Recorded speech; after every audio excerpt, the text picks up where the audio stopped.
እንግዲህ አዲስ ኪዳን ውስጥ ነው ዳሰሳ የምናደርገው። ሌላው ደግሞ ጳውሎስ፣ ጴጥሮስ፣ ዮሐንስ ሐዋርያቱ ማለት ነው፣ ሌሎችም ሐዋርያቶች ሐሰተኞች ነቢያት በቤተ ክርስቲያን ውስጥ ሊመጡ እንደሚችሉ ማስጠንቀቂያ ሰጥተውናል። ያው ኢየሱስም ነግሮናል። ኢየሱስ በእርግጥ የተናገረው በቸርች ውስጥ ስለሚመጡ ሐሰተኞች ነቢያት ሳይሆን ቤተ ክርስቲያን ስትነጠቅ በምድር ላይ ስለሚፈሉ ሐሰተኛ ክርስቶሶች ነው የተናገረው። እነዛ ሐሰተኛ ነቢያትና ክርስቶሶች ቤተ ክርስቲያን ውስጥ ስለሚከሰቱት አይደለም። በእነ ጳውሎስ መልእክቶች ውስጥ ግን በቤተ ክርስቲያን ውስጥ ሐሰተኞች ነቢያት እንደሚነሱ ጥቆማ አለ። መንፈስ በኋለኞች ዘመናት አንዳንዶች የሚያስቱ መናፍስትና በውሸተኞች ግብዝና የሰጠውን የአጋንንትን ትምህርት ያደመጡ ሃይማኖትን ይክዳሉ። ሃይማኖት በግዕዝ ነው። በአማርኛ ምን ማለት ነው? እምነት ማለት ሲሆን እምነት ምንድነው? ሐዋርያት የሰበኩትን ማመን ማለት ነው። ሐዋርያት ከሰበኩት ትምህርት ውጪ የሚያምኑት ነገር ይመጣል። ይሄ እምነትን ወይም የሐዋርያትን ሃይማኖት መካር ነው። ምንድነው የስተቱ ትምህርት? በዚህ ቦታ ላይ በገዛ ህሊናቸው እንደሚቃጠሉ ደንዘው እነዚህ ውሸተኞች አንድ መጋባትን ይከለክላሉ። መጋባትን መከልከል ማለት ሴሊባሲ የሚባለው ምንኩስና የምንለው እኛ ሀገር ላይ ይሄ አንዱ ለመጽደቅ መነኩሴ መሆን ለመጽደቅ ሚስት ለማግባት ይጠቅማል ብሎ ማመን ኢየሱስ በመስቀል ላይ የሰራውን ስራ ለመገዳደር የተፈጠረ ነው። ጳውሎስ መነኩሴ አይደለም። ጳውሎስ አላገባም፣ ግን መነኩሴ አይደለም። መነኩሴና አለማግባት ይለያያል። ጳውሎስ ያላገባው ምን ሊሰብክ ነው? የተሰቀለውን ሊሰብክ ነው። መነኩሴ ግን የሚመነኩሰው ለምንድን ነው? በተሰቀለው ለመዳን ሳይሆን በምንኩስናው ለመዳን። ይለያያሉ ማለት ነው። ስለዚህ ይሄ አንዱ እሱ ነው። ሌላው ደግሞ ብሕትውና ነው። ከሴሊባሲ ቀጥሎ ደግሞ ሄርሜቲዝም ይባላል። በገዛ ህሊናቸው እንደሚቃጠሉ እነዚህ ውሸቶች መጋባትን ይከለክላሉ። ሴሊባሲ ነው። አምነው እውነትን የሚያውቁ ከምስጋና ጋር ይቀበሉ ዘንድ እግዚአብሔር ከፈጠረው መብል እንዲርቁ ያዛሉ። ይሄ ደግሞ በጎ ነገር አለመብላት፣ ጥሩ መብል አለመብላት፣ ቅጠሉን ጋሪውን መብላት እሱ ነው። ይሄ ደግሞ ሄርሜቲዝም ይባላል። ከምንኩስና የከፋ ነው። ብሕትውና ይባላል። ቅጠል የሚበሉት፣ ድንጋይ ተንተርሰው የሚተኙት፣ ሰውነታቸውን በጅራፍ የሚገርፉት ምን ሊሆኑ ነው?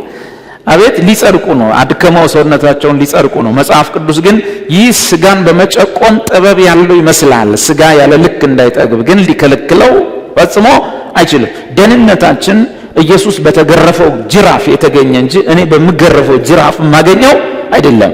በኢየሱስ መውደቅ መነሳት የማገኘው እንጂ በእኔ መውደቅ መነሳት የማገኘው አይደለም። መጽሐፍ አለዚያማ እንኪያስ ክርስቶስ በከንቱ ሞተ ይላል። እግዚአብሔር ከፈጠረው መብል ሰው እንዲርቅ ያዛሉ። እግዚአብሔር የፈጠረው ሁሉ መልካም ነው፣ ከምስጋና ጋር ቢቀበሉት የሚጣል ምንም የለም፣ በእግዚአብሔር ቃልና በጸሎት የተቀደሰ ነው። እነዚህ ሴሊባሲና ሄርሜቲዝም ነው፣ ሐሰተኛ ትምህርት ነው በራሱ። አንደኛ ዮሐንስ ምዕራፍ 4 ዮሐንስ ማስጠንቀቂያ ነግሮናል። ወዳጆቼ ሆይ መንፈስን ሁሉ አትመኑ፣ ነገር ግን መናፍስት ከእግዚአብሔር ሆኖ እንደሆነ መርምሩ። ብዙ ሐሰተኞች ነቢያት ወደ ዓለም ወጥተዋልና። ኦኬ፣ እነዚህ ሐሰተኞች ነቢያት ቅድም ያልኳችሁ ነብይነት፣ ትምህርት ነብይነት፣ ትምህርትና ነብይነት፣ መምህራንና ነቢያት አብረው የሚሄዱ ናቸው እያቸዋል። እነዚህ ነቢያት ሐሰተኞች ነቢያት ስምሽ አስቴር ነው፣ አይ አልማዝ ነው ብለው የሚሳሳቱ ብቻ ይመስሏቸዋል። ነብይነት ትምህርት ስለሆነ ብዙዎች ሐሰተኞች ነቢያት ወደ ዓለም ወጥተዋልና የእግዚአብሔር መንፈስ በዚህ ታውቃላችሁ። ኢየሱስ ክርስቶስ በስጋ እንደመጣ የሚታመን መንፈስ ሁሉ ከማን ነው? ከእግዚአብሔር ነው። ትምህርት ነው። አያችሁ፣ ጠማማ ትምህርት ሲኖራቸው ሐሰተኞች ነቢያት ሆነዋል። ኢየሱስ ክርስቶስ በስጋ እንደመጣ የማይታመን መንፈስ ሁሉ ከእግዚአብሔር አይደለም፣ ይህ የክርስቶስ ተቃዋሚ መንፈስ ነው ወዘተ እያለ ይቀጥላል። ለዚህ ሐሰተኞች ነቢያቶች በቤተ ክርስቲያን ውስጥ ሊመጡ እንደሚችሉ ይነግረንና ትንቢታቸውን ወደ ሐሰት የወሰደው ነገር ግን ትምህርታቸው እንደሆነ ይጠቁመናል። ትምህርት ሲበላሽ ትንቢቱ ልክ አይሆንም። አሁን ሐሰተኞች ነቢያት ናቸዋልና ቀጥሎ ምንድነው? የሆነ ዶክትሪን ይክዳሉ። ዶክትሪኑ ምንድነው? ክርስቶስ በስጋ እንደመጣ የሚታመነውን ትምህርት ወዲያና ወዲህ ገርገጭ ያደርጉታል። ክርስቶስን እናምናለን ነው የሚሉት። ክርስቶስ በስጋ እንደመጣ ያለውን ዶክትሪን ወይም አስተምሮ ነው። ይህንን አስተምሮ ግን የሚገዳደሩ ሰዎች ናቸው። ስለዚህ ሐሰተኞች ነቢያት ተብሏል። ከዚህ በኋላ ያለው አገልግሎታቸው በሙሉ አደጋ ውስጥ ነው የሚገባው። ብዙ ትንቢቶች ችግራቸው፣ ብዙ ነቢይ የምንላቸውን ደግሞ ችግራቸው ዶክትሪን። ጠጋ ብለህ ዶክትሪን ስትጠይቅ የለም። ምን አለፋችሁ ስላሴን የማያውቅ ሰው እኮ ነቢይ ሊሆን ይችላል። እርግጠኛ ነኝ ኦንሊ ጂሰስ ቸርች ውስጥ ነብይ ይኖራል ብዬ አስባለሁ። ኦንሊ ጂሰስ ቸርች ውስጥ ልሳን አለ። ታውቃላችሁ አይደል? ልሳን አለ። አሁን ጥያቄ አለ። በአብና በመንፈስ ቅዱስ የማያምን ኦንሊ ጂሰስ የሆነ ሰውዬ እኔ ልሳን ሲናገር እንዴት ነው ከእግዚአብሔር ነው ማለት? እና ስጋት ውስጥም ይከታል። በስላሴ አምናለሁ የሚለውም ኦንሊ ጂሰሱም አንድ አይነት ነው ልሳኑ። ስለዚህ ምንጩ ጥያቄ ውስጥ ይገባል። ነብይ ያላቸው ትንቢት ይነገራል። የሰራዊት ጌታ እግዚአብሔር እንዲልሻል ይላል። እና ወገኖቼ ዘመኑ ድብልቅልቅልቅ ያለ ነው። አዛጦን ነው፣ ባቢሎን ነው፣ ግራ መጋባት ነው። ስለዚህ ከእንደዚህ አይነት ትምህርት ተኮር ካልሆኑ ትንቢትና ነቢያት ዓለም መውጣትና የጸዳውን ኢየሱስን የጸዳውን የሐዋርያትን ትምህርት ላይ ፎከስ ማድረጉ ጤናማነት ነው። በጣም ርቀት የሆነ ገደል ውስጥ ሳያውቁ ሄዶ መመለስ ከባድ ነው። መውጣት ከባድ ነው። የሚሻለን ጸዳ ያለ ቀለል ያለ ነፃ የሆነውን ነገር የሆነ ውስብስብ ነገር ውስጥ ገብተን መጽሐፍ ቅዱስ እንደሚል የሰይጣንን ጥልቅ አሰራር አታውቁም አይደል? እዚህ ቸርች ያላችሁ አዎ፣ ኢየሱስ ምን አለ? የሰይጣንን ጥልቅ አሰራር አታውቁም አያውቁም ለሚሏችሁ ለእናንተ ግን እንዲህ እላችኋለሁ የያዛችሁት ይበቃችኋል። ይሄን ያለው ማን ነው? ጌታ ኢየሱስን። ስለዚህ ትንቢቱን እንደ አዲስ ኪዳን ሁሉ ነገር እንደ አዲስ ጸሎታችን እንደ አዲስ ኪዳን ሁሉ እናንተ ቀለል አድርጎ እንጂ የሆነ አወሳስባለሁ ብለ የሆነ ጠልቄ ገባለሁ ጎ ዲፕ ይለዋል ሁሉ ሰውየው እዚህ አጠገቡ ነው። ግባ የእግዚአብሔር ሰው ልግባ ይላል። ግባ ጎ ዲፕ ዘማን ኦፍ ጋድና ያልክ መጨረሻ ዲፑ ሌላ ዲፕ ነው። ስለዚህ በትንቢት በእነ ኢዮኤል መጽሐፍ በአዲስ ኪዳን ውስጥ ያለን ክርስቲያኖች ትንቢት እንደምንናገር ተጽፏል አይደለም? ኢዮኤል ምዕራፍ 2 ቁጥር 28 ላይ ወንዶችና ሴቶች ልጆቻችሁ ምን ይናገራሉ? ትንቢት ይናገራሉ። ይሄው ትንቢት ደግሞ በሐዋርያት ሥራ ላይ ለማን ተጽፏል? ለክርስቲያኖች ተጽፏል። ለምሳሌ የፊልጶስ ቅድም ያልኳችሁ ሐዋርያው ፊልጶስ ሳይሆን ወንጌላዊ ፊልጶስ አራቱም ሴቶች ልጆቹ ምን ይናገራሉ? ትንቢት ይናገራሉ። ሐዋርያት ሥራ ምዕራፍ 21 ቁጥር 9 የእስያን ቤተክርስቲያን ተሰናብቶ አልቅሶ ተቃቅፈው ተለያዩና ከዛ በኋላ መጣ ወደዚህ። ቁጥር 7 እኛም የባህሩን መንገድ ጨርሰን ከጢሮስ ታይረስ የሚባለው ወደ አካ ደረስን። ለወንድሞችም ሰላምታ ሰጥተን ከነርሱ ዘንድ አንድ ቀን ተቀመጥን። በነገውም ወጥተን ወደ ቂሳሪያ መጣን። በቂሳሪያ ማን ያለው? ከሰባቱ አንድ በሚሆን አሁን ለየው። ከሐዋርያው ፊልጶስ ሊለየው ነው። ሐዋርያው ፊልጶስ ከስንቱ አንዱ ነው? ከ12ቱ አንዱ ነው። ዲያቆናቱ የተመረጡ ስንት ናቸው? 7 ናቸው። በኋላ ወንጌል ሲሰራ አንደኛው ተገድሏል። ቀጥሎ ያለው ደግሞ ወንጌሉን እያጦፈው ነው። ማን ነው እሱ? ይሄ ሰው ነው። ከሰባቱም አንድ በሚሆን ሰውየውን ለመለየት ነው። ከማን? ከሐዋርያው ፊልጶስ ጋር እንዳይደባለቅብን። አንደኛ ምን ብሎ ለየው? ከሰባቱ አንዱ የሚሆን። ሁለተኛ ወንጌላዊ ፊልጶስ ነው። ወንጌላዊው ለምን ወንጌላዊው ፊልጶስ አለው? ሌላ ፊልጶስ እዛው ሰፈር ስላለ ማን ነው እሱ? ሐዋርያው። በወንጌላዊው ፊሊፕ ዘኢቫንጀሊስት እንጂ ኢቫንጀሊስት ፊሊፕ አይደለም። እሺ ኢቫንጀሊስት ፊሊፕ እኛ ጋር እንደዛ ነው የምንለው። ኢቫንጀሊስት እንትና ፓስተር እንትና ኖ ሰውየው ይጠራና ከዛ በኋላ የትኛው ሁለት ከሆኑ እንደዚህ እዛ ጋር and we went into the house of Philip the evangelist was one of the 7 አሁንም ለየው። ወንጌላዊነት ስራው የሆነው እሱኛው ፊልጶስ ከስንቱ አንዱ? ከሰባቱ። ይሄንን ይዘ ምንድነው ፊልጶስም ወንጌላዊ ፊልጶስ ተብሏል አልተባለም። እንደተጻፈው ነው የሚነበበው። ኢቫንጀሊስት ፊሊፕ አልተባለም። ፊሊፕ የትኛው? ዘ ኢቫንጀሊስት ወንጌላዊ። ከማን ሊለየው? ከሐዋርያው ሊለየው ነው። ጥሩ አሁን ደረስን። ገቡ፣ እዛ ቤት ተቀመጡ። ከሰባቱም አንዱ በሚሆን በወንጌላዊው ፊልጶስ ቤት ገብተን በእርሱ ዘንድ ተቀመጥን። ለእርሱም ትንቢት የሚናገሩ 4 ደናግል ሴቶች ልጆች ነበሩት። ዋው! ፊልጶስ ስንት ልጆች አሉት? ሴቶቹ እንግዲህ ወንድ ይኖረዋል አናውቅም። እዚህ ጋር የተጻፈው ግን ሴቶቹ 4 አሉ። 4ቱ ምን ይናገራሉ? አቤት! ትንቢት የሚናገሩ ናቸው። እኔም የሚገርመኝ ጳውሎስ በዛ ቤት ገብቶ ተቀምጧል፣ ቁጭ ብሏል። ግን ለጳውሎስ ምንም ያመጡት ትንቢት የለም፣ መልእክት የለም። ወይ መጥቶላቸው ሊሆን ይችላል። ብቻ በቃ አለ አይደለ? በጣም ይገርሙ ናቸው ምን አይነት ጨዋ ሴቶች እንደሆነ እንጂ ጳውሎስ ሲመጣ አልተንቀዠቀዡም። ሃሌሉያ እንጸልያለን እያሉ ይህን የመሰለ ሐዋርያ ባለበት ቤት ውስጥ ቅልቅል አላሉም ማለት ነው። አራቱም ገና ያላገቡ ሴቶች ናቸው፣ ወደ ትዳር አልመጡም። አራቱም ግን ምን ይናገራሉ? ትንቢት። መጽሐፉ ምን ይላል?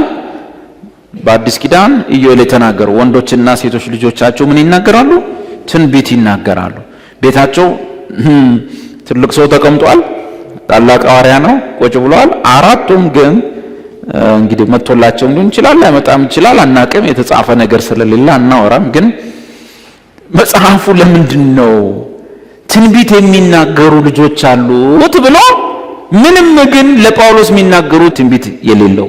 ይሄን ምላችሁ ለመሰላችሁ ትንቢት የሚናገሩ አራት ሴቶች ልጆች አሉት ብሎ ጳውሎስም እዛ ቤት ገብቶ ቁጭ እንዳለ ተናግሯል። የተወሰኑ ቀናት ከተቀመጡ በኋላ ምን ሆነ? አያሌ ቀንም ተቀምጠን የሚል ቃል ይናገራል። እሺ ሴቶች በጣም ሴትነታችሁ እንድትጠብቁ የቤተ ክርስቲያን ዋነኞች ላይ አካኪ ዘራፍ እንዳትሉ የሆነ አንድ ደብዳቤ እዚህኛ ጋር መጣ። እንደዚህ አይነት ሴትዮ አለች እንዳትቀበሏት ከመጣች ቸርቻችሁ ይላል። እና ደብዳቤው መጣ። ምንድነው የሚለው ደብዳቤው? ፓስተሩን በወንበር ወርውራ ስለመታችሁ ይላል።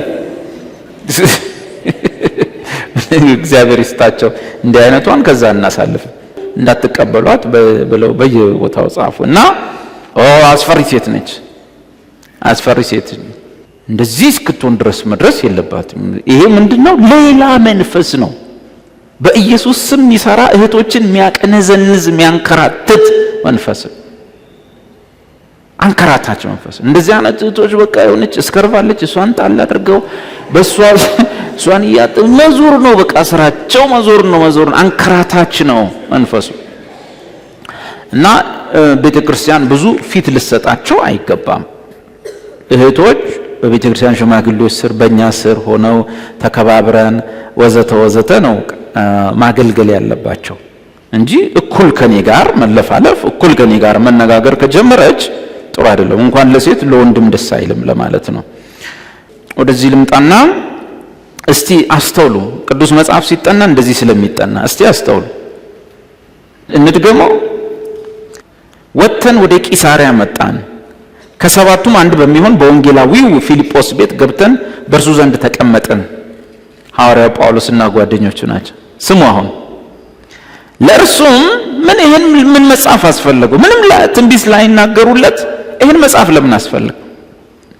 ለእርሱም ትንቢት የሚናገሩ 4 ደናግል ሴቶች ልጆች ነበሩት። ሐዋርያው ጳውሎስን የምትረዱት ሰዎች ምን አይነት ስልጣን በአብና በወልድ እንደሰጠው የሚሰማችሁ ሰዎች፣ እኔ አይደለሁም የእናንተ ፓስተር አይደለም፣ የቤተ ክርስቲያን ዋነኛ መሰረት ጣይ የሆነው ሐዋርያ ሄሜኖስና ፊልጶስን ለአጋንንት አሳልፎ የሚሰጥ፣ ሌሎችንም የቆሮንቶስ አመፀኞች እመጣለሁ ስመጣ በትር ይዤ ነው እመጣው ለሰይጣን ነው የምሰጣችሁ የሚል ሰው፣ ስጋው እንዲቀጣ ለሰይጣን አሳልፎ ይሰጥቻለሁ ብሎ ሰውን ኢሚዲየትሊ ለሰይጣን የሚሰጥ ሰውዬ ቤታችሁ ቢመጣ እና እናንተ ቤት ደግሞ ሁሉ ጊዜ ጸሎትና ትንቢት ቢኖር ይሄ ሰውዬ ቤታችሁ እንግዳ ሆኖ ቢመጣ አርፋችሁ አትቀመጡምን? ሰብሰብ አትሉምን? ምትሉት ምን ይመስላችኋል? ቅዱስ ጳውሎስ ጸልይልን፣ ቅዱስ ጳውሎስ መልእክት ካለህ ንገረን፣ ሐሳብ ካለህ ንገረን ብላችሁ አትሉምን? ጳውሎስን ማንነቱን የገባው የሰውየውን ክብደት የተረዳ ሰው ምንም አይነት ጸጋ ቢኖረው አይንቀዠቀዥም። እነዚህ 4 ሴቶች መጽሐፉ ምን ብሏቸዋል? መጽሐፍ እንደዚህ ነው የሚጠናው። እሺ ትንቢት የሚናገሩ ብሎ ነው ገለጸ። 4 ሴት ልጅ እንዳለው መናገር ፈልጎ አይደለም። ትንቢት የሚናገሩ 4 ሴቶች ልጆች ነበሩ። እሺ ደግሞ በዛ ምን ያህል ቀን ነው የተቀመጡት? አያሌ ቀንም ተቀምጠን ሳለ በዛ ቤት ብዙ ቀን ተቀምጠናል። ሴቶቹ ለጳውሎስ ምንም ያሉት የለም። የጥንት ክርስቲያኖች ዲሲፕሊን አያሌ ቀን ተቀምጠን ሳለን ነቢይ የነበረ አጋቦስ የሚሉት አንድ ሰው ከይሁዳ አውራጃ እዛ ድረስ ሄደ። በጌታ ስም ከይሁዳ ታች ደቡብ እስከ ቂሳሪያ ድረስ ማን መጣ? አጋቦስ መጣ፣ ጳውሎስ ባለበት ቤት ውስጥ። እነዚህ 4 ትንቢት የሚናገሩ ሴቶች ቤት ውስጥ ጳውሎስ ለረጅም ቀናት ተቀምጦ እነዚህ እህቶች በጨዋነት ነው የተቀመጡት።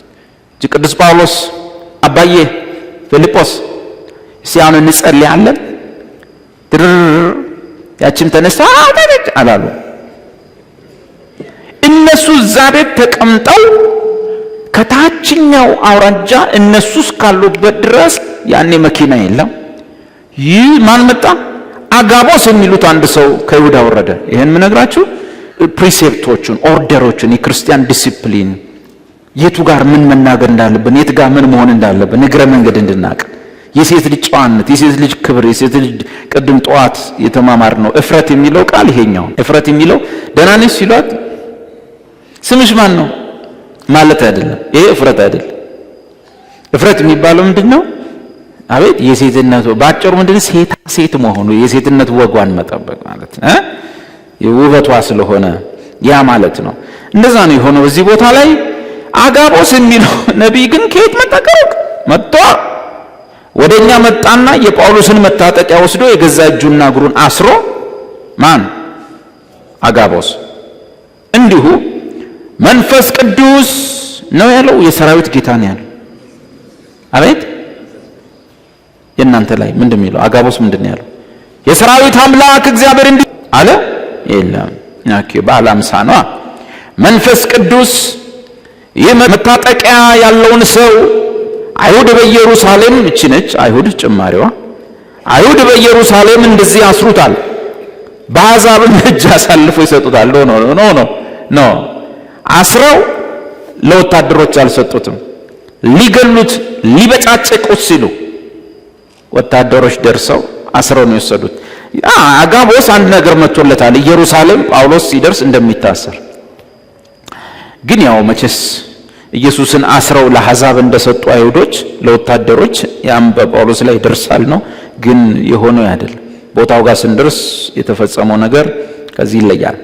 ኤኒዌይስ ግን በዛም ይሁን በዚህ ጳውሎስ ምን ብሏል? ታስሯል። ለዚህ ነው ሴማይኖ ማመልከት ግልጽ ያልሆነ ሪፖርት ማለት ነው። መረጃው መጥቷል፣ ግን ግልጠት ያንሰዋል።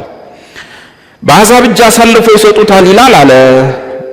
አነጋገሩም በደንብ የዚህ መታጠቅ ያለውን ሰው አይሁድ በኢየሩሳሌም እንደዚህ ያስሩታል፣ በአሕዛብም ዘንድ አሳልፎ ይሰጡታል ወታደሮች ይላል አለ።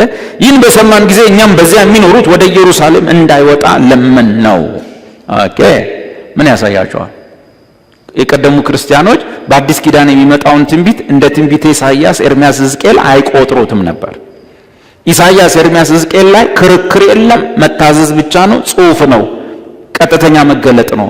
አዲስ ኪዳን ሐዋርያት የጻፏቸው ጽሑፎች 27 የአዲስ ኪዳን መጽሐፍ አለመታዘዝ አትችልም። የአዲስ ኪዳኑ ትንቢት ግን አንድ በመንፈስ ውስጥ የሚመጣ ማመልከት ስለሆነ ቅድም ያልኳቸው፣ ሁለተኛ የቅዱስ መጽሐፍ ስልጣን ስለሌለው፣ ለምን ቀጥተኛ የቃል መገለጽ ስላልሆነ፣ ለማነጽ ለመምከር ስለሆነ በመጽሐፍ ቅዱስ ውስጥ ጳውሎስ ለመጣው ትንቢት እንደሚፈጸም አወቀ። ግን ትንቢቱን በመስማት አልተመለሰም፣ ሄደ። ያስሩዋል ሲባል ክርስቲያኖቹ ምን አሉት? እባክህ እንዳትሄድ ያስሩሃል አሉት። ወደ ኢየሩሳሌም እንዳይወጣ ለመን ነው። ጳውሎስ ግን መልሶ እንግዲህ ጌታ እንደምታሰር ከነገረኝ አስቀድሞ ሊጠብቀኝ ስለሆነ ቀርቻለሁ አይልም። ትንቢቱ ይፈጸማል። አዎ ግልጽ ያልሆነ ነው፣ ግን ይፈጸማል። አዎ ይታሰራል። እንዲህ አይነት ትንቢት መጥቶልህ አልፈ ትንቢቱን መሄድ ምን ማለት ነው? የአዲስ ኪዳን እዚህ የምንተናነጽበት ትንቢት የመጽሐፍ ቅዱስ ስልጣን አይነት የለውም። የመጽሐፍ ቅዱስ አይነት ስልጣን የለውም። ለምሳሌ አንድ ሰው ሚያዝያ ላይ ባልሽ ይመጣል አለ። መጣ ሰውየው፣ ልትወጂው አልቻልሽም፣ ግዴታ የለብሽም፣ አለቀ። ማርቆስ ወንጌል አይደለም። ማርቆስ 1:9 ያንቺ ባል በቀለ ነው፣ የአባቱ ስም ማሞ ነው ቢል ግዴታሽ። የአዲስ ኪዳን ትንቢት ግን ሚያዝያ ላይ ይመጣል የሆነ ሰው ሲባል ሚያዝያ ላይ መጣ አይደለም። ከዛ በኋላ ሰውየውን አላወቅሽም፣ አልወደድሽም። በቃ ካልወደድሽው ሰው ጋር መኖር ከባድ ነው። ስለዚህ እግዚአብሔር ይጣራልኝ ትያለሽ ማለት ይሄ ነገር ይጣራ። ምንም ልብ ያልገባም ሰውየው ሚያዝያ እንዳለኝ እንደዛ ነው የመጣው። ልክ አጋቦስ ትታሰራለህ እንዳለ ይታሰራ። ጳውሎስ ግን ሄደ። ለዛ ነው ብዙ እህቶች ዘመናቸውን የሚያሳዝን ትዳር ኖሮ ይኖሩት። የሆነ ሰውዬ ተናገረ፣ ጌታ የሆነ ሰው ያመጣልሻል አለ። የሆነ ሰውዬ መጣ። ከዛ በኋላ አልወደደችውም። አንዲት እህቴ ነገረችኝ፣ ልንገራችሁ። ሰው የሰርጉ ቀን ብዙ ሴቶች የሰርጋቸው ቀን የውሸት ያለቅሳሉ አለች። ከቤት ሲወጡ የውሸት ያለቀሱ ምናምን ይላል። እኔ ያን ቀን ግን የእውነቴን ነው ያለቀስኩት አለች። ለምን? ሰውየው በቸርች ውስጥ ዋነኛ ሰው ነው፣ መሪ ነው፣ መስራች ነው፣ ቅብርጥሴ ነው። ከዛ በኋላ ትንቢት ተነገረ። እሱም ትንቢቱን ተከትሎ ከቻለ ከዛ በኋላ ብታየው ልትወደው አልቻለች። ምንም ፍቅር ሊመጣላት አልቻለ። በጎን ግን አንድ በጣም የምትወደው ሰው ነበር። በጣም ነው የምትወደው፣ እሱን ነው ማግባት የምትፈልገው። እዚህ ጋር ደግሞ ትንቢቱ ሌላ ትንቢት ነውና መጡ ማለት ነው። ትዳር ከተያዘ በኋላ ያው ልጅ ይወለዳል፣ ልጅም ይወለዳል። ግን ኑሮ አይበላውም። ይኖር ስቃይ፣ ቤትን በኮምቦርሳቶ ለሁለት ለይተህ ባለ በዚህ ሚስት በዚህ የውሸት ላይፍ። ምንድነው እቺ ሴትዮ የሆነ ጸሎት ላይ እንደዚህ አለ። ከዛ በኋላ ጋሼ ከቻለ እግዚአብሔር ነው ያለው ባልወደውም ብላ ገባች። ለምን? ትንቢተ ኢሳይያስ መስሏት፣ ትንቢተ ሕዝቅኤል መስሏት፣ ትንቢተ ኤርምያስ መስሏት። ነብዩም ቸርቻቸው ውስጥ ያወራውም እንደ ኢሳይያስ እንደ ኤርምያስ መስሏት፣ ዳይሬክት ሪቨሌሽን መስሏት አይደለም። እግዚአብሔር የሆነ ሰው ይመጣል ይላል እንጂ በቀለ ማሞ ካለ በቀለ ካስጠላሽ ማግባት የለብሽ። በቃ የሆነ ሰው ይመጣል፣ እግዚአብሔር ይሄ ሰውዬ ነው። ምንም እንደ ደስ አይለኝም፣ ወሬውም ደስ አይለኝም፣ መንፈሳዊም ወሬ ያወራም። ገና እንደተቀመጠን የቃና ፊልም ነው የሚያወራው። ደግሞ ትንቢቱ ጋር ደግሞ ማች አድርጓል ማለት ይመጣል ብሏል። ሰውየው መጥቷል እና በቃ አንተ ብለሃል ምን አረጋለሁ አይባልም። አጋቦስ ኢየሩሳሌም ትታሰራለህ አትሂድ ሲለው ሄዳለሁ ነው የሚባለው። የአዲስ ኪዳን ትንቢት እንደ ቅዱስ መጽሐፍ ካልፈጸምከው የምትጠየቅበት አይደለም። ያንተን ህሊና ያንተን ውሳኔ የሚጠይቅ ነው። ጳውሎስ ህሊናውን ተጠቅሞ ምን አለ? ጳውሎስ ግን መልሶ እያለቀሳችሁ ልቤን እየሰበራችሁ ምን ማድረጋችሁ ነው? እኔ ስለ ጌታ ስለ ኢየሱስ ስም በኢየሩሳሌም ለመሞት እንኳን ተሰናድቻለሁ እንጂ ለእስራት ብቻ አይደለም አለ። ምክርን ሊቀበል እምቢ ባለ ጊዜ በቃ አላገባውም ይሄ ሰውዬ ምኑም አላማረኝ። በእርግጥ ነው ጸሎት ተጸልዮ ትንቢት ተተንብዮ ከዛ በኋላ ከ3 ቀን በኋላ ይመጣል ተብሎ እንግዲህ ፕሮግራሙም ላይ ሊኖር ይችላል። ያንቺን ተከትሎ የመጣ ሰውዬ ሊሆን ይችላል። 3ቷን ቀን እንደዛ ይገጠመኝ ስላለ በፊት ነግሬያችኋለሁና እግዚአብሔር እንዲልሻል እዚህ ውስጥ አንዲት ታለሽ ከላይ እንዲለብሰሻል ከታች እንደዚህ ስታይ ራሷን አሁን ካንቺ ጋር ያለው ጓደኛሽ ያንቺ አይደለም ይልሻል የሰራዊት ጌታ እግዚአብሔር። ያንቺ ከ4 ቀን በኋላ መንገድ ላይ ያገኝሻል ይመጣል ይላል። 4 ቀን ጠብቂ ይመጣል እውነተኛ። በ4ኛው ቀን ላይ ማን መሰስ ይላል? ጓደኛው። ከስራ ስትወጣ ጠብቋት የዚህኛው ጓደኛ ጠብቆ ሰላም ነሽ ደህና ነሽ ሰሞኑ ስላንቺ ሳስብ ስጸልይ ወይኔ ይሄው በቃ ጌታ ያለው ራሱ ነው በቃ ይሄው ከ4 ቀን በኋላ ይሄው እግዚአብሔርን ፈርታ ማአጦስ ይመጣብኛል ብላ ይሄኛውን ዞር በል ብላ ትወደዋለች። ግን ምንም ማድረግ አልቻለች።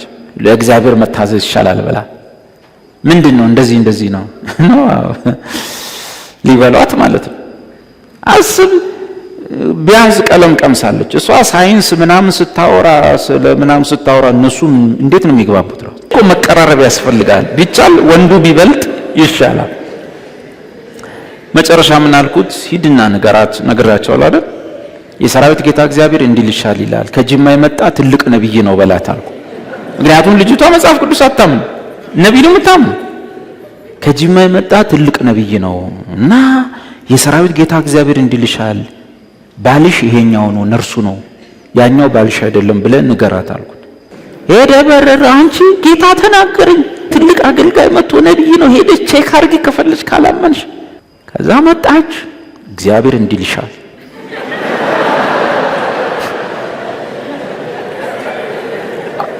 ባልሽ ይሄ ነው ይልሻል እነዛ እንደዚህ ነው ይሉሻል፣ ተነጋግረው ነው ይሉሻል። ደስ አላት፣ ሄዱ፣ ተጋቡ። እንግዲህ እኔ እንኳን እስከመጣ 2 ልጅ ወልደው ነበር ምናምን ነገር። እንደዚህ አድርጋችሁ አስጥሉ። ስለዚህ ጳውሎስ ምን ብሎት ሄደ? የአጋቦስን ትንቢት እንኳን ምን ምክርን ሊቀበል እምቢ ባለ ጊዜ የጌታ ፈቃድ ይሁን ብለን ዝም አልን አለ፣ ሄደ። ከዛ በኋላ ያው ሊገድሉት ተሞከረ። ወታደሮች አስጥለውት አሰሩት ማለት ነው። አገኛችሁኝ? ሐሳቤ ቁም ነገሮች እያገኛችሁ ነው? ቅድም ምን አይነት ቁም ነገር አገኘን? የአዲስ ኪዳን ትንቢት ግልጽነት የሚጎርለውና ሁልጊዜ ጀጅ የሚደረግ ነው። አሁን ባየነው ውስጥ ደግሞ ተጨማሪ ነገር አየን። የጥንት ክርስቲያኖች ያላቸውን ዲሲፕሊን፣ ለሐዋርያው ጳውሎስ የሚሰጠውን ክብር። ከዛ ደግሞ ባለፈ ምን አየን? መንፈስ ቅዱስ አመለከተ። አጋቦስ የተጠቀመውን ቃል መጠቀም ያን ጊዜ የነበሩ ክርስቲያኖች የተጠቀሙትን መጠቀም አግባብ ነው። ምንድን ያለው? መንፈስ ቅዱስ እንዲያመለክተኛል አለ እንጂ የሰራዊት ጌታ እግዚአብሔር ብሎ እንደነ ኤርሚያስ አልተናገረም። መንፈስ ነው ያመለከተው። በውስጡ መጥቶለታል፣ ሪፖርቱ መጥቷል፣ ያንን አቅርቧል። ቅድም ደግሞ አንድ ነገር ተምረናል። አመለከተ ግልጽ ያልሆነ ነገር ግን የሚፈጸምን ነገር መናገር ስለሆነ ዝርዝር ነገር ውስጡ አይገኝም። መቼ፣ እንዴት፣ ወዴት የሚለው የአዲስ ኪዳን ትንቢት ይሄ ነው። ታዲያ መቼ ነው የምናውቀው? ሲፈጸም እናረጋግጣለን። መጽሐፉን ይላል ይሄ የተናገረው በቀላውዲዮስ ቄሳር ዘመን ተፈጸመ ይላል። ባይፈጸም ደግሞ ይጠየቃል ማለት ነው።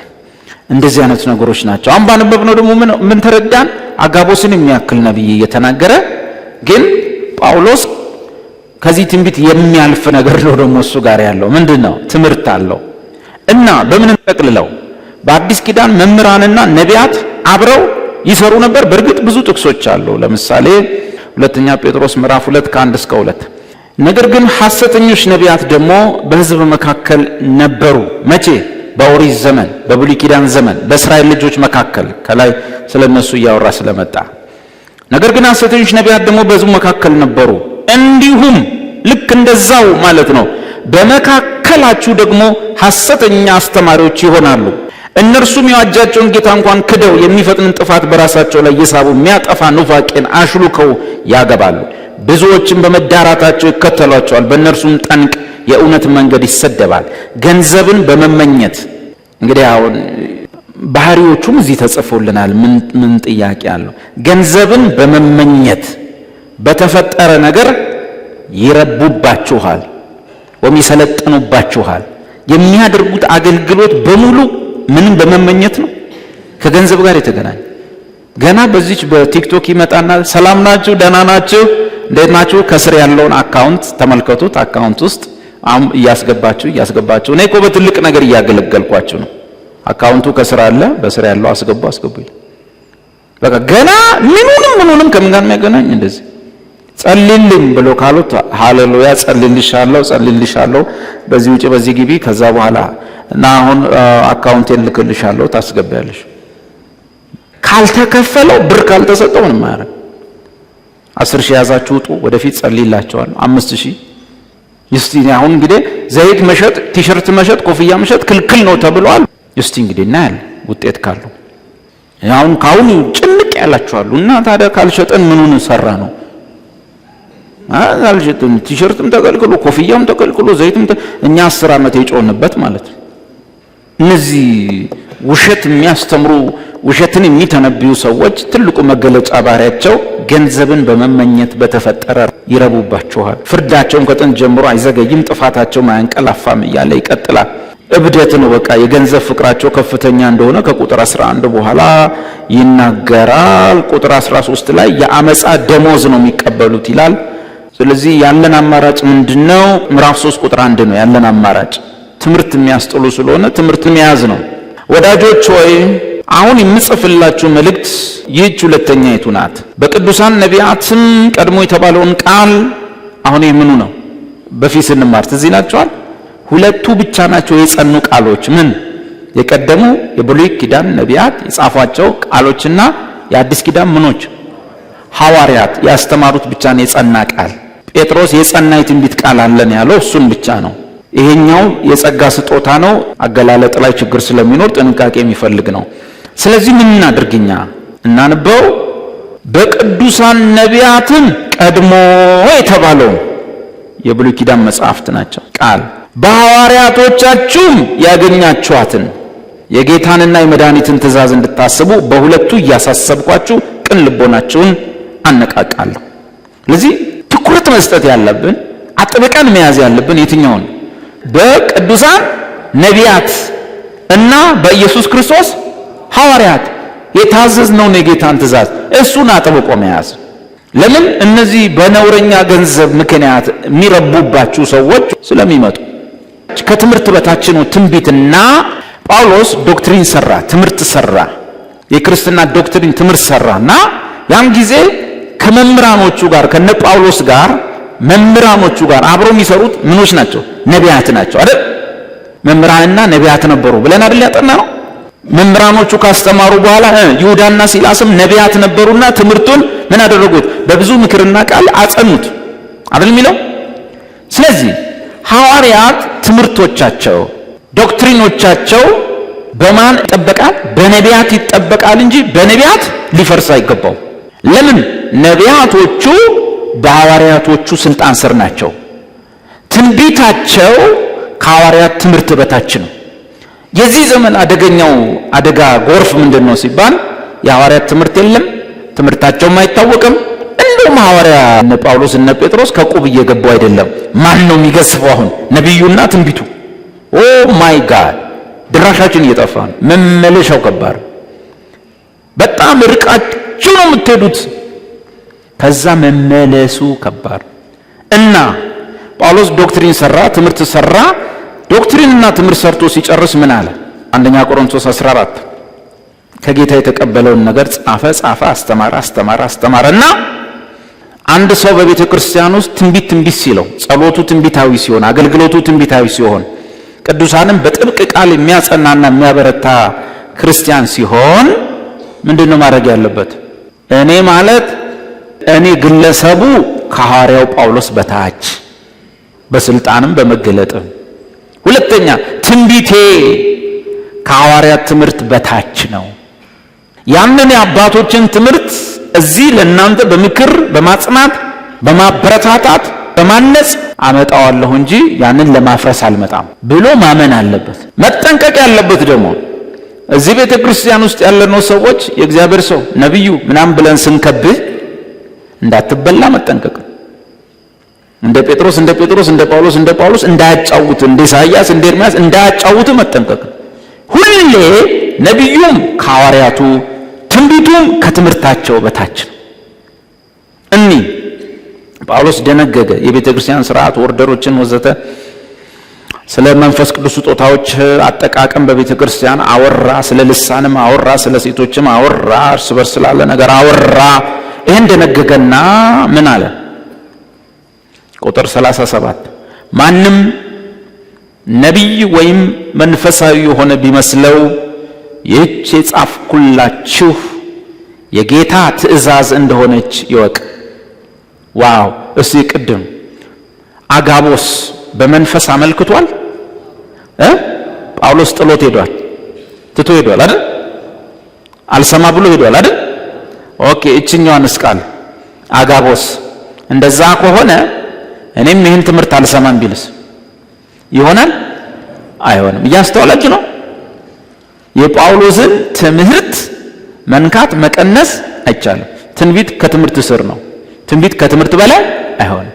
ጳውሎስ የያዘው ትምህርት አለ ለኢየሩሳሌም፣ አጋቦስ የነገረው ትንቢት አለ ለጳውሎስ። የቱ ይበልጣል? ጳውሎስ ውስጥ ያለው ትምህርት ይበልጣል። እና ምን ሆነ? ማንም ነቢይ ወይም መንፈሳዊ የሆነ ቢመስለው ይህች የጻፍኩላችሁ የኢየሱስ ትእዛዝ ነው የሚለው፣ የክርስቶስ ነው የሚለው፣ የእግዚአብሔር ነው የሚለው፣ የጌታ ትእዛዝ እንደሆነች ይወቅ። ቀልድ የለም። የማን ትእዛዝ ነች? የጌታ ትእዛዝ ነች። እንዲህ ማለት ክርክር ማንሳት፣ ጭቅጭቅ። ምን ነው ቅድምስ በአጋቦስ በኩል የተናገረው ጌታ አይደለም እንዴ? ጌታን የተናገረው። ትንቢት ግን ከትምህርት አይበልጥ።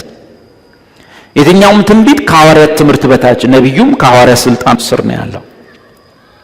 እና ምን እናድርግ? በትንቢት ስጸልይ፣ በትንቢት መንፈስ ስናገር፣ በትንቢት መንፈስ ሳጸናችሁ ምን ላድርግ? የሐዋርያትን ትምህርት እንደማልነካካ ምሰሶን እንደማልነቀንቅ ማረጋገጥ መቻል አለብን። ተነስቼ እዚህ መካከል ሰውን በትንቢት አስጠነቅቃለሁ ብዬ እግዚአብሔር እንዲህ ይላል፣ ሰው የለኝም ይላል እግዚአብሔር፣ ሚድን የለም ይላል እግዚአብሔር ብል ትንቢት አይመስልም። ምን እያደረኩ ነው ያለሁት? የሐዋርያትን ትምህርት ምን እያደረኩት ነው? እየናድኩት ነው። አየ ጠላት እንዴት እንደሚንዱ፣ እንዴት ከአእምሯችሁ እንደሚያወጣው፣ እንዴት እንደሚሸረሽረው። ስለዚህ ምን አለ? ማንም ጳውሎስ የጻፈውን ትምህርቶች ጸጋው በእምነት አድኗቸዋል፣ ማንም እንዳይመካ ከስራ አይደለም። ግን እኔ አሁን ሳብዬ ላበላቦኝ በሶፍት በማሐረብ እየጠረኩኝ ወደዛ ወደዚህ እየተንጎራደኩ እግዚአብሔር እንደዚህ ነው የምታምኑት ብዙዎቻችሁ።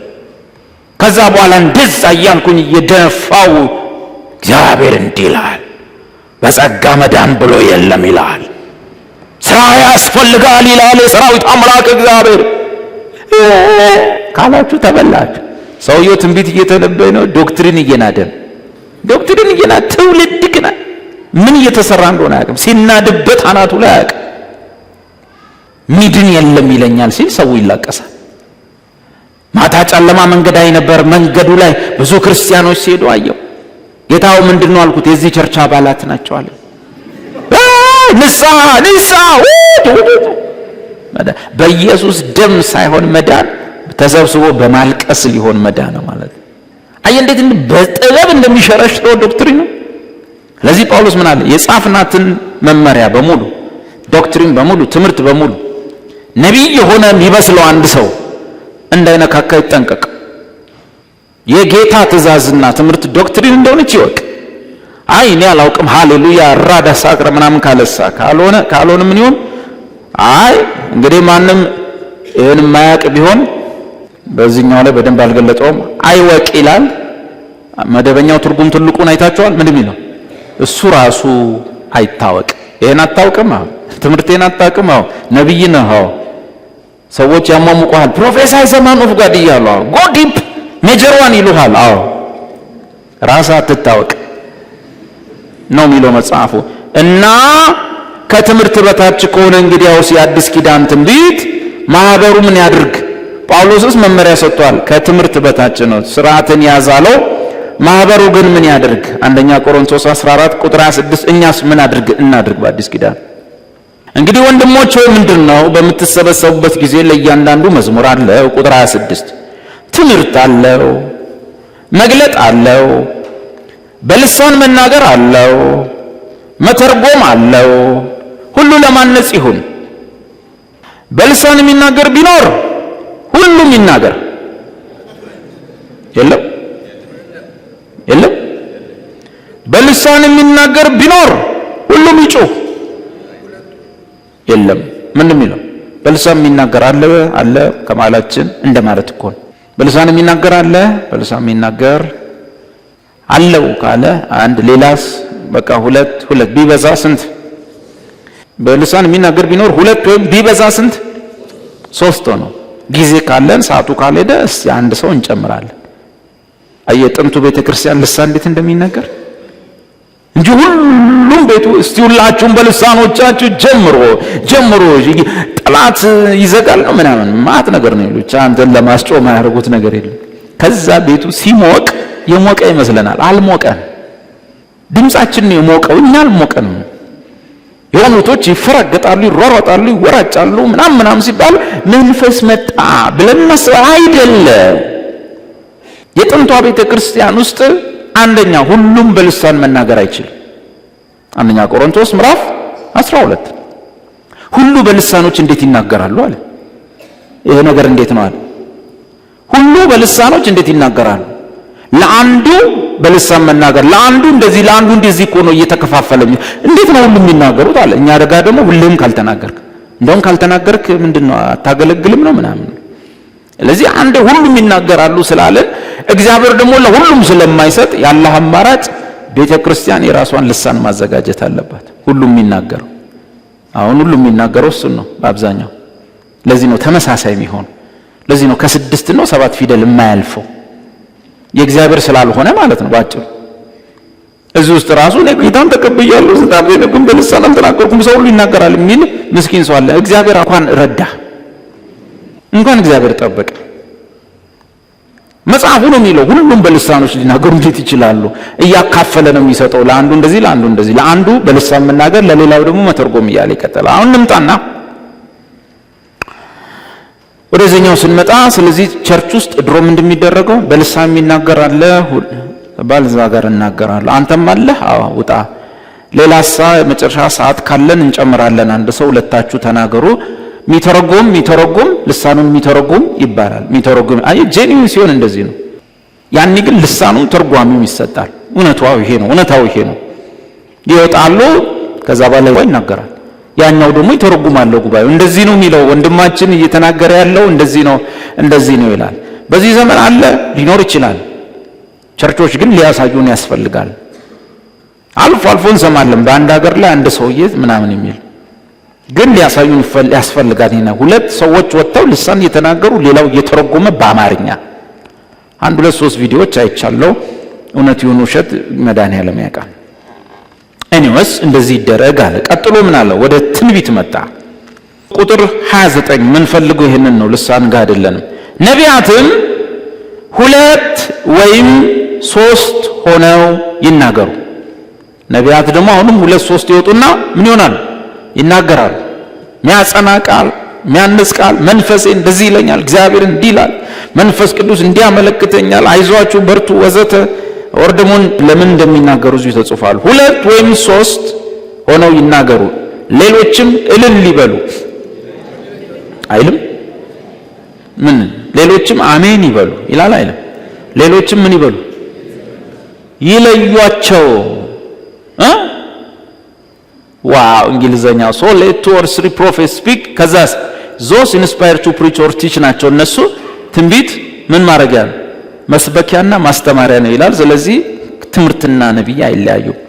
while the rest የቀረውሳ pay attention ትኩረት ዝም ብሎ አሜን ወደ በሙሉ ለሚነገረው ትንቢት attention ይስጥ፣ ትኩረት ይስጥ። ቀጥሎሳ and way ይመዝነው and discern what is said የተነገረውን ነገር ይመዝነው፣ ዲዘርን ደግሞ ይለየው። ይመዝኑት፣ ይሄ ነገር ከእግዚአብሔር ቃል ጋር ይሄዳል ምናምን። የቀረው ይበሉ። የኛ ድርሻ ምንድነው? ወንድሞች የሚናገሩትን እኔም የምናገረውን ሌላም ሰው የሚናገረውን ትንቢት ዝም ብሎ ብቻ መጮህ አይደለም። ምን ያርጉት? እንደ እግዚአብሔር ቃል ያልሆነ ለአዲሱ ኪዳን መንፈስህ ጆሮ የማይስማማ ሲሆን ሊሰማህ ይገባል፣ ሊታወቅ ይገባል። ምንድነው ያለው? ይሄ ነገር ከጳውሎስ ትምህርት ጋር አይደለም፣ ከእንትና ጋር አይደለም ብለህ ጆሮ ማለት ሁሉንም ማስገባት ያስፈልጋል፣ ፊልተር ያስፈልገዋል። ገብቷቸው ትኩረት በመስጠት መስማት፣ በሚነገረው ነገር ውስጥ ደግሞ አዲስ ኪዳናዊ ጠባይ የሌለው ነገር ሲሆን ራሱ እዛው ይታወቃል፣ ጆሮ ይነግራል። እውነት አንዳንድ ጊዜ አይታችኋል።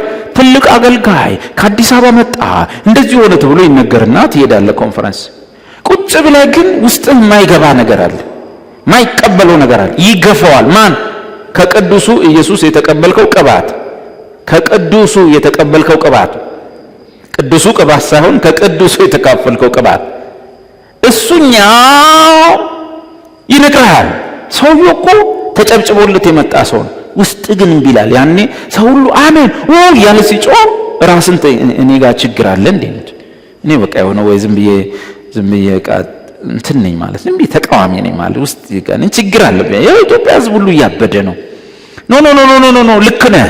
መጽሐፉ የሚለው እናንተ ከቅዱሱ ቅባት ተቀብላችኋል፣ ከአኖይንትድ ዋን ዘ ሆሊ ዋን ከሱ ተቀብላችኋል እና ያ ቅባት ደግሞ በውስጣችሁ አለና ያስተምራችኋል የሚለው ነው። እሱ እንደዛ ገጥሟችሁ ያውቃል? ደግሞ አንድ ያልተጠበቀ ልጅ አንድ እዚህ ግባ ማትሉት ሰው ደግሞ ሰፈር ውስጥ ወመንደሩ ሲጸልዩ ወይ ማብራችሁ ትስትሉ የሚገርም ነገር ግብት የሚል ነገር ሲናገር ሰማላችሁ። ያ ማለት ነው። ስለዚህ ለዩት ነው የሚለው። የኛ ድርሻ እንደዚያ ነው። ለማበረታቻ ያህል ደግሞ እችኛዋን ብሎልን ይሄዳል። ምን ይላል? ሁሉም እንዲማሩ ሁሉም እንዲመከሩ ኤዲፋይ ለማድረግ ለማስተማር፣ ለማበረታታት ሁላችሁ እችን ደግሞ ስሙ። በእያንዳንዳችሁ ትንቢት ልትናገሩ ትችላላችሁ። ደስ ይላል። መመሪያውን ማስጠንቀቂያውን ምን ያህል መሆን እንዳለበት፣ እንዴት ማስተዋል እንዳለብን፣ መጠንቀቅ እንዳለብን፣ ዳይሬክት ሪቨሌሽን እንዳይደለ ውስጣችን የሚመጣ ሪፖርት ቅጽበት አይሆነ በጣም ስፖንታኔስሊ ነው ብቅ የሚል ሪፖርት ነው፣ ግን ክሊር አይደለም መሆኑን አውቆ በመጠንቀቅ መግለጥ፣ ዋይዝሊ መግለጥ። እንደ ቀድሞ ሚያዝያ 9 ምናምን እያላችሁ አለማበላሸት። እዚህ አንድ ወንድማችን የተበላውን እንዳትረሱ። መቼስ ጉባኤ ቃል እያላችሁ አለ። ወረ በለው አልኩኝ። ቀጥሎ ምን አለ? ዛሬ እግዚአብሔር በእኔ አፍ እንደሚሰራ ማሳያ፣ ዛሬ ምሽት 6 ሰዓት ኃይለኛ ዝናብ ይዘንባል ምናምን አለ። አንደኛ እግዚአብሔር ትንቢት የሚሰጠን የኔን አገልግሎት ለማጽናት አይደለም፣ ቃሉን ለማጽናት። ከዛ በኋላ ተሳቀቅኩኝ። ምን ቀን መጣ ማይክ ሰጠሁት አልኩ። ቤት ስገባ ረሳው፣ ተኛው። ወንድሞች ግን ማታ 6 ሰዓት እየጠበቁ። ሰው ቀላል መስሏል። ዝም ብለህ 6 ሰዓት ማታ አለ ማለት በቃ በዚህ ሰሞን ይዘንባል ማለት ይቻላል። ማታም ከዘነበ በቃ ይገጣጠምላል እንጂ 6 ሰዓት 9 ሰዓት አይባል። ሰው እየጠበቀ ማታ ይደዋወልልሃል። ይሄ ሞባይል አለ። እናንተ ሰፈር ዘንቧል እንዴ? ኧረ ምንም የለም። እናንተ ሰፈር ኧረ ምንም የለም። ከባድ ህዝብ ነው። በማግስቱ ስመጣ ሁሉም ባሽሙር ይነጋገራል። አቤት የማታው ዝናብ ይላል። አንደኛው ደግሞ ወይኔ ጎርፉ እኛ ሰፈርማ ይላል። እኔ ደግሞ ኮንፊውዝ እውነት ማታ ገብቼ ረስቻለሁ። እዚሁ ተናድጄ ምንድነው ሳይ መንገዱ ደረቅ ነው ሁሉ ምንድነው የምን ጎርፍ ነው አልኳቸው። እንዴ ማታ ዝናብ አጥለቀለቀው እኮ ነው።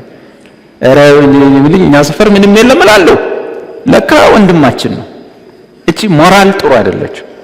ግን ስንቶቻችን መናገር እንችላለን? ስንቶቻችን ሁሉም እንዲማሩ እዚህ ውስጥ ያለነው ሰዎችን ለማስተማር የሚሆን ሁሉም እንዲመከሩ ለመምከር የሚሆን ኤዲፋይም ለማድረግ ለማነጽ የሚሆን ሁላችሁ በእያንዳንዳችሁ የሶስተኛው ትንቢት ዘርፍ የምንለው ልትናገሩ ትችላላችሁ። ማንም ክርስቲያን ለወንድሙ የሚያንጸውን የሚመክረውን ቃል ሲናገር ምን እያደረገ ነው? ትንቢት እየተናገረ ነው። ግን ትንቢት ተናግሬያለሁ ብለህ ቸርች ለመክፈት መሮጥ አደገኛ እና አንዳንድ ትንቢት ተናጋሪ ሰው ይቀው ለፈነዳ ነው ዲቫ ታፍነኝ ቢልስ ወንድሜ ስነ ስርዓት ያዝና ትምህርቴን ሲጨርስ ትቀጥላለህ ስለ ቢልስ ጠዋት ማን ነው አንድ ወንድሜን ስታስቆመው ነበር። አስቆማችሁት የጠዋቱ እንዴ? እኔ ያመለኩ ብቻ ብሩኬን ያስቆመው ምንም አይደለም እኮ ምንም አይደለም። ግን ብሩኬ ያስቆመውታል። ብሩኬ ጸጋ ይብዛል። ብቻ ከማህበር ወጣ ያለ ነገር ሲሆን አንዳንድ ጊዜ ሴት ነች እንዴ ያ ድምጽ ከኋላ ስለሆነ እኔ ዞር ያላየው ከባድ ድምጽ ነው። ሴት ነች። እሺ አሁን ምንም አይደለም። በትምህርት ቢስተካከል ያ ወንድማችን ያቺ እህታችን መታ ጉባኤውን ስላልተማረች የሌላ ቸርች አይነት መስሏት ነው። እና ግን በትምህርት ይቃናልላችሁ ነው። ትምህርቱ ምንድነው? ምናልባት እኔ መቆጣጠራችሁ ሊሆን ይችላል። ይኸውልሽ እቴ መንፈስ ቅዱስ ነው። አዎ መንፈስ ቅዱስ እንደሆነች እርግጠኛ ነሽ? አዎ እንደሱ ከሆነ የነቢያት መናፍስት ለነቢያት ይገዛሉ። የነቢዩ መንፈስ ለነቢዩ ይገዛል። የዛም ነቢይ መንፈስ ለነቢዩ ይገዛል። አዩ እግዚአብሔርስ የሰላም አምላክ ነው እንጂ የሁከት አምላክ አይደለምና በቅዱሳንም አብያተ ክርስቲያናት ሁሉ እንዲህ ነው። ሁከት ምንድነው? ሁከትና ጩኸት ይለያያል። ሐዋርያት ድምጻቸውን ከፍ አድርገው ጸልየዋል፣ ግን አያውክም። ጤናማ ነው፣ ዶክትሪናል ነው፣ ክራይስት ሴንተርድ ነው፣ ደስ ይላል። ሁከት ምንድነው? በቀስታም ጸልዮ በምንም ጸልዮ ከማህበሩ ጋር አብሮ የማይሄድ የሆነ እንቅስቃሴም ይሁን ድምጽም ይሁን ጸሎትም ይሁን ንግግርም ይሁን ትምህርትም ይሁን ይሄ የሚያውክ ነው። እግዚአብሔር የምን አምላክ አይደለም? የሁከት አምላክ አይደለም። አባቶ ከዚህ ጉባኤ ህዝብ በላይ እኔን እርዳኝ፣ አግዘኝ፣ ብዙ ጸጋ፣ ብዙ ሰላም፣ ብዙ ምሕረት ስጠኝ። እንጸልይ። አባት ሆይ አመሰግንሃለሁ፣ በቅዱሱ ልጅ በኢየሱስ በኩል አመሰግንሃለሁ። ለሕዝብ ብዙ ምሕረት ብዙ ጸጋና ብዙ ሰላምም ስጥ። እግዚአብሔር እኔንም አስበኝ፣ በብዙ ምሕረት በብዙ ጸጋ በብዙ ሰላም ጎብኘኝ። እግዚአብሔር ከልጅ የሆነውን ብዙ ምሕረት ብዙ ጸጋ ብዙ ሰላም ለኔ ስጠኝ። እግዚአብሔር ሆይ ለቅዱሳንም እጥፍ እንዲሆን እንዲበዛላቸው እንዲተርፉ ለሌላም እንዲሆኑ በኢየሱስ ክርስቶስ ስም ጸልያለሁ። ቃልን ለሚወዱ በሐሰተኛ የእጅ መገረዝ በተደረገ የሥጋ መገፈፍ በሕግ የተፈጸመ ሳይሆን በመንፈስ ቅዱስ እጅ በጌታ በኢየሱስ እውነት ለተገረዙት ለእውነተኞች የእግዚአብሔር እስራኤሎች ሰላም ሰላም ሰላም በሁሉ ስፍራ ይሁን። ሻሎም ሻሎም ሻሎም በሁላችንም ላይ ይሁን። ሻሎም ይሁን፣ ሻሎም ይሁን፣ ሻሎም ይሁን፣ ሻሎም ይሁን። እርዳን፣ አግዘን። አሁንም ያንተ ጥገኞች ነን፣ ጸጋህን ስጠን። አሁንም ያንተ ጥገኞች ነን። ብዙ ምሕረት ይደረግልን፣ ብዙ ጸጋ ይጨመርልን፣ ብዙ ሰላም ይጨመርልን። ዛሬም ከትላንት ይልቅ እንፈልግሃለን ጌታ ሆይ። ያላንተ ምንም ነን፣ ያላንተ ጸጋ ምንም ነን። ማንም ከናንተ ማል ጸጋ ይጉደለው ተብሎ እንደተጻፈ ከጸጋ የጎደለ ሰው ሁሉ እግዚአብሔር ሆይ ከንቱ ነው። ምሕረት ከሕይወት ትበልጣለች። እግዚአብሔር ሆይ ለመኖር የሚሆነው ምሕረት ይጨመርልን። ቸርነትን ስትሰጠን ለመጠቀም የምንችልበት ምሕረትም ደግሞ ይጨመርልን። ቸርነትና ምሕረት በሕይወታችን ዘመን ሁሉ ይከተሉናል። አመሰግናለሁ አባት ሆይ። ሁሉ ነገራችንን ላንተ አደራ ሰጣለሁ።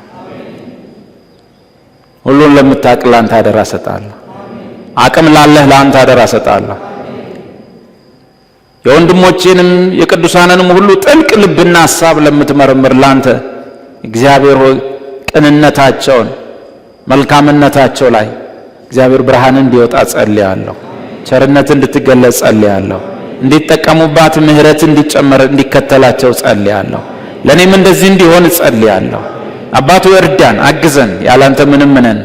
ብዙ ምሕረት ብዙ ጸጋ ብዙ ሰላም። እናመሰግንሃለን፣ እናከብርሃለን፣ እናደንቅሃለን። መጽሐፍ እንደሚል ይህንን ምረጥ በተባለ ጊዜ ዳዊት እግዚአብሔር ሆይ በሰው እጅ ከመውደቅ በአንተ እጅ ላይ መውደቅ ይሻላል እንዳለ ማንም ወንድም በዚህ ውስጥ ማንም እህት በዚህ ውስጥ ማንም እግዚአብሔር ሆይ እኔም ሌሎችም ወንድሞቼ እህቶቼ ፈጽሞ በሕይወት ዘመናችን በሰዎች እጅ ላይ አትጣለን። ለሰዎች ፍርድ አሳልፈ አትስጠን። እግዚአብሔር ሆይ ወንድሞቼና እህቶቼን ሁሉ በክርስቶስ ኢየሱስ ምክንያት እግዚአብሔር ሁለንተናቸውን መንፈስ ነፍስ ሥጋቸውን እነሱና የነሱ የሆነውን ነገር ሁሉ ለአንተ አደራ ደግሜ እሰጣለሁ። በብዙ ምሕረት ጎብኛቸው፣ በብዙ ቸርነት አስባቸው። ተመስገን። ከእግዚአብሔር ከአባታችን ከልጁም ከኢየሱስ ምሕረት ጸጋ ሰላም በሁላችን ላይ ይሆን። አሜን።